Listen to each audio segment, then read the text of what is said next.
Samajwadi party की सरकार पूर्ण बहुमत से सत्ता में आ रही है। भाजपा ने युवाओं को ठगने का काम किया है। रोजगार मांगने पर युवाओं पर लाठियां बरसाई गईं। आज पूरे यूपी का नौजवान भाजपा के खिलाफ समाजवादी पार्टी को वोट दे रहा है। आगे आने वाले चरणों में भी समाजवादी पार्टी बहुमत से जीत रही है। समाजवादी छात्र सभा के प्रदेश अध्यक्ष दिग्विजय सिंह देव ने यह दावा आई इंडिया से बातचीत में किया। प्रदेश अध्यक्ष दिग्विजय सिंह देव ने कहा कि सीतापुर जिले में सभी 9 सीटें हम जीत रहे हैं। चुनाव लड़ने के सवाल पर उन्होंने कहा कि मैंने कभी चुनाव लड़ने का मन नहीं बनाया। पार्टी ने जो जिम्मेदारी दी है उसका निर्वहन किया। आगे भी पार्टी जो जिम्मेदारी देगी उसका निर्वहन करूंगा। सुनिए क्या बोले दिग्विजय सिंह देव। जो झूठ भारतीय जनता पार्टी ने बेचा था, जिस तरह से नौजवानों को ठगा था, उस नौजवान आज उस झूठ के खिलाफ सड़कों पर है। और जो उनकी लाठियां हैं, जो उनका अत्याचार है, जो अपना हक मांगने नौजवान लखनऊ गया या कहीं भी उसने अपना हक मांगा है तो उन्हें सिर्फ लाठियां मिली। इन लाठियों के खिलाफ अब नौजवान इनकी सियासत में कील ठोकने के लिए तैयार है। और आने वाले समय में आपको ये दिखाई देगा, पिछले 2 चरणों में दिखाई दिया है कि उत्तर प्रदेश का हर वर्ग का नौजवान, हर जात का, हर धर्म का नौजवान भारतीय जनता पार्टी को उत्तर प्रदेश से भगाना चाहता है, इनकी सियासत की ताबूत में कील ठोकना चाहता है। सरकार का दावा है कि उसने करीब 4.5 लाख नौकरियां दी। कल पीएम ने सीतापुर में भी अपने संबोधन में कहा। तो आप तो लंबे समय से छात्र संगठन से जुड़े हुए हैं, छात्रों की राजनीति कर रहे हैं। क्या लगता है कि सरकार का जो आंकड़ा है वो सही है या कहीं ना कहीं से उसमें सवाल उठता है? सिर्फ आंकड़े ना दिखाएं, यूपीटीपीएससी का कैलेंडर जारी करें कि कौन कौन सी उन्होंने भर्तियां की हैं, ये जो है किस विभाग में भर्तियां की हैं वो आप जारी करिए। आप पूरी बात क्यों नहीं करते? अगर 4.5 लाख आपने नौकरियां दी हैं तो आप बात जारी करिए, दिखाइए कि किस विभाग में कितनी भर्तियां की, किन पदों पर लोगों को रखा गया है। अरे 11 पेपर तो हम लोगों के सामने लीक हो गए, टेट का पेपर लीक हो गया। आप ये भारतीय जनता पार्टी के लोग, यही तो धोखा है। 4.5 लाख नौकरियां दी, किस विभाग में दी हैं हमें भी तो जानकारी मिले। आपने तो नौकरियां छीनी है, आपने नौकरियां छीन ली शिक्षा मित्रों की, आपने नौकरियां छीन ली जल निगम के इंजीनियरों की, आपने तो नौकरियां छीनी है। पहली बार देश में ऐसा भी हुआ कि जो निदेशकों को पैसा 2,000 रुपये बढ़ के मिलता था, इस भारतीय जनता पार्टी की सरकार ने वो पैसा उनसे वापस लिया है, रिकवर किया है। वो कहाँ गरीब मजदूर किसान के बेटों की मदद करेंगे, बेटियों की मदद करेंगे? वो तो उनके पास जो पैसा जा चुका था वो पैसा वापस लिया है और उस पैसे से उनको वापस लेकर अपने पोस्टर और बैनर छपवाए हैं।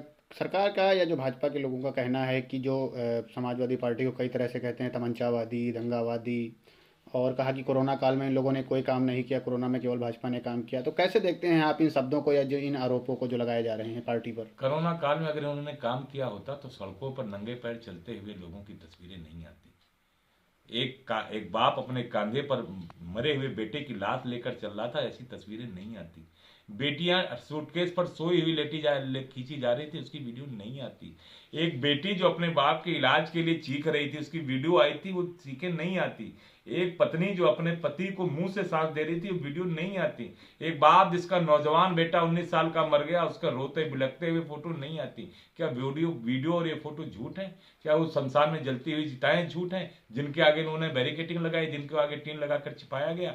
या मां गंगा का वो किनारा? क्या दिग्विजय सिंह देव चुनाव लड़ेंगे? क्योंकि बीच में एक हवा उड़ी कि दिग्विजय सिंह देव सेवता से टिकट मांग रहे हैं, उसके बाद ये कहा गया कि एमएलसी के चुनाव आने हैं, उसमें लड़ेंगे। क्या कुछ आपके मन में है? नहीं, देखिए, मैंने कभी आवेदन नहीं किया और सेवता से तो मेरा मन भी कभी नहीं था। सेवता से हमारे महेंद्र सिंह जीन बाबू जी को समाजवादी पार्टी ने प्रत्याशी बनाया है। पिछले 3-4 बार के विधायक हैं और बहुत सीनियर हैं और इस बार 2022 में पूरी ताकत के साथ वो जीत कर आ रहे हैं। रही बात चुनाव लड़ने की, तो जो हमारा राष्ट्रीय नेतृत्व तय करेगा। आदरणीय अखिलेश यादव जी ने राजनीति में इतना आगे बढ़ाया, इतना सम्मान दिया है, गरीब मजदूर परिवार के बेटे को इतना सम्मान दिया कि आज उत्तर प्रदेश के हर जिलों में जहां भी जाता हूं इतना सम्मान और प्यार मिलता है समाजवादी परिवार से। तो जो सम्मान और प्यार मिला है वो आदरणीय अखिलेश यादव जी की वजह से है, समाजवादी पार्टी की वजह से है। जो भी समाजवादी पार्टी आदरणीय अखिलेश यादव जी तय करेंगे, जो कुछ भी उनके मन में होगा, मैं अक्षरशः उसे पालन करूंगा। मैं समाजवादी पार्टी का बिल्कुल निष्ठावान कार्यकर्ता हूं और मेरे मन में और जीवन में पिछले 20 साल के करियर में, चूंकि इसी महमूदाबाद में पला बड़ा हूं, आपने देखा भी होगा शायद 2002 में जब मेरी रेख भी नहीं थी, तब से मैं समाजवादी पार्टी के साथ हूं और पिछले 20-22-21 सालों में समाजवादी पार्टी का काम करते आया हूं। हमारे नेता जो तय करेंगे, आदरणीय अखिलेश यादव जी ने कुर्ता पहनाया था और ये कहा था कि तुम्हें राजनीति में कुर्ता पहनना पड़ेगा।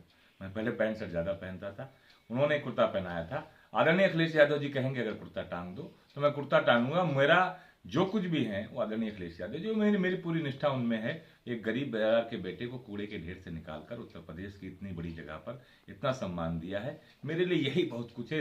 इसी सम्मान के लिए अगर जीवन भर काम करूं तो भी कम है, उस सम्मान का कर्जा नहीं उतार पाऊंगा।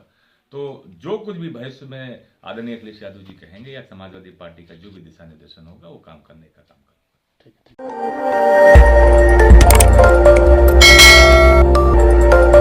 खबर आपकी, नजर हमारी। देखते रहिए आई इंडिया।